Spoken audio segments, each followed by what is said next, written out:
YSRCP party అధికారంలో ఉన్న ప్రతిపక్షంలో ఉన్న ప్రజల పక్షాన నిలబడే పార్టీ వైఎస్ఆర్సీపీ పార్టీ.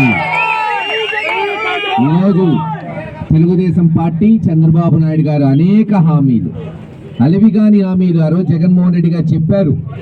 ఇవి అలివి కావు, మరోసారి మోసం చేస్తున్నారు ఆంధ్ర రాష్ట్ర ప్రజలంటే. పాపం ప్రజలు మరోసారి నమ్మారు చంద్రబాబు నాయుడు గారిని. కానీ నమ్మిన తర్వాత మళ్ళీ వాళ్ళకి అర్థమైంది.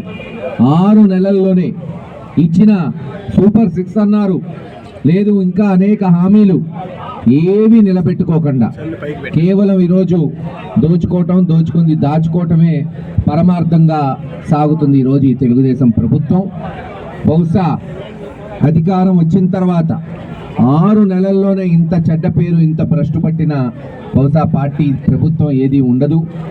ఏది ఏమైనా మా బాధ్యతని వచ్చే 3-4 సంవత్సరాలు ఏదైతే ప్రతిపక్ష బాధ్యతను ప్రజలు ఇచ్చారో దాన్ని తప్పకుండా 100% ప్రజల పక్షాన నిలబడి ప్రతి అంశం మీద పోరాటం చేస్తాం, ఎలుగెత్తుతాం.